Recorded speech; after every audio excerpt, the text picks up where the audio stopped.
Guys, ഞാൻ ഇന്ന് വന്നിരിക്കുന്നത് ഒരു ഓൺ വോയിസ് വീഡിയോ ആയിട്ടാണ്. എൻ്റെ അറ്റ് എസ് നയസ് പുത്തൂർ. ഞങ്ങളുടെ വീടിൻ്റെ അടുത്ത് ഒരു കൂറ്റൻ തേരിയുണ്ട് കേട്ടോ. അത് നടന്നു കയറാൻ അല്പം പാടാണ്. ഒരിക്കലും ഈ സ്കൂട്ടി എടുക്കത്തില്ല എന്ന് വിചാരിച്ച ഒരാളാണ് ഞാൻ. കാരണം മറ്റൊന്നുമല്ല കേട്ടോ, അതിന് കവറിങ് ഇല്ലല്ലോ. അങ്ങോട്ടും ഇങ്ങോട്ടും വീണഴിഞ്ഞ് എന്തെങ്കിലും പറ്റിയാലോ, അങ്ങനെ ഒരുപാട് പേടിയുണ്ടായിരുന്നു. പേടി ഒന്നിൻ്റെയും അടിസ്ഥാനമല്ല, ധൈര്യമാണ് വേണ്ടത്. നമ്മുടെ പേടി ഒന്ന് മാറ്റിവെച്ചാൽ നമുക്ക് പറ്റില്ല എന്ന് വിചാരിക്കുന്ന പല കാര്യങ്ങളും നമുക്ക് ചെയ്തു തീർക്കാൻ പറ്റും. ഇതൊരു മോട്ടിവേഷനൊന്നും അല്ല കേട്ടോ, എൻ്റെ അനുഭവമാണ്. ഈ സ്കൂട്ടി സത്യത്തിൽ പപ്പാക്ക് കിട്ടിയ ഗിഫ്റ്റാട്ടോ, പക്ഷേ ഉപകാരപ്പെട്ടത് എനിക്കാണെന്നേ ഉള്ളൂ. ഇനി പോകാം ഹോസ്പിറ്റലിൻ്റെ അകത്തളം കാഴ്ചകളിലേക്ക്. ഇതാണ് Sreenarayana institute of ayurvedic studies and research. This is one of the NABH accredited hospital in Kerala. ഇതാണ് ഞങ്ങളുടെ റിസപ്ഷൻ ഏരിയ കേട്ടോ. ഈ റൈറ്റ് സൈഡിൽ കാണുന്നതാണ് ഞങ്ങളുടെ ഫാർമസി. അവിടെയൊക്കെ ആൾക്കാരുള്ളതുകൊണ്ട് ഞാൻ അധികം ഫോക്കസ് ചെയ്തെടുക്കുന്നില്ല. ഇനി അടുത്ത കിടമ്പോൾ മറ്റൊന്നുമല്ല, രജിസ്റ്ററിൽ ഒപ്പ് വെക്കുക എന്നുള്ളതാണ്.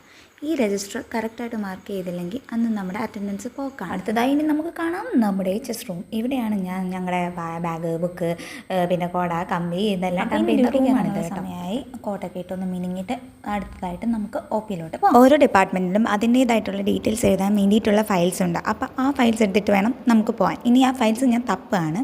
അപ്പം ഞാനുള്ളത് കായ ചികിത്സ എന്ന് പറയുന്ന ഡിപ്പാർട്ട്മെൻറ്റിലാണ്. കായ ചികിത്സ എന്ന് പറയുമ്പോൾ ജനറൽ മെഡിസിനാണ്. അപ്പം കിട്ടിയിട്ടുണ്ട് നമ്മുടെ രജിസ്റ്റർ. ഇനി അതെടുത്തിട്ട് നമുക്ക് നേരെ OP-ലോട്ട് വിടാം. ഇതാ അവിടുന്ന് ഇവിടുന്നൊക്കെ ആൾക്കാർ നോക്കുന്നുണ്ട്. ഈ കൊച്ചെന്തുവാ രാവിലെ ഫോണും പിടിച്ചുകൊണ്ട് നടക്കുന്നതെന്നായിരിക്കും നോക്കുന്നത്. ഇനിയിപ്പോൾ ഞാൻ ഞങ്ങളുടെ ഡിപ്പാർട്ട്മെൻറ്റിനെ പരിചയപ്പെടുത്തി തരാം. ദിസ് ഇസ് കായ ചികിത്സ ഡിപ്പാർട്ട്മെൻറ്റ്. അപ്പോൾ നിങ്ങൾ ഈ കാണാൻ പോകുന്നതാണ് ഞങ്ങളുടെ വർക്ക് സ്പേസ്, അല്ലെങ്കിൽ ഞങ്ങളുടെ സാമ്രാജ്യം എന്നൊക്കെ പറയാം.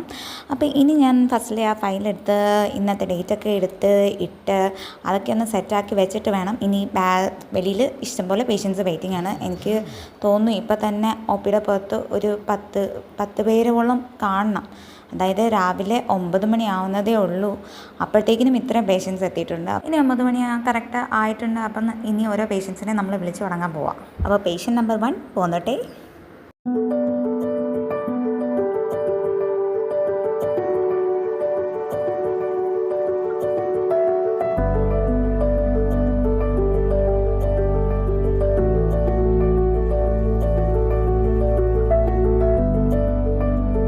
വീട്ടിൽ നിന്ന് മിക്കവാറും ഒന്നും കഴിക്കാനുള്ള സമയം കിട്ടാറില്ല. അതുകൊണ്ട് ഒരു 10-10:30 ആകുമ്പോഴത്തേക്കിനും ഞാൻ ക്യാൻറ്റീനിൽ വന്നൊരു പപ്സും ഒരു ചായയും കുടിക്കും.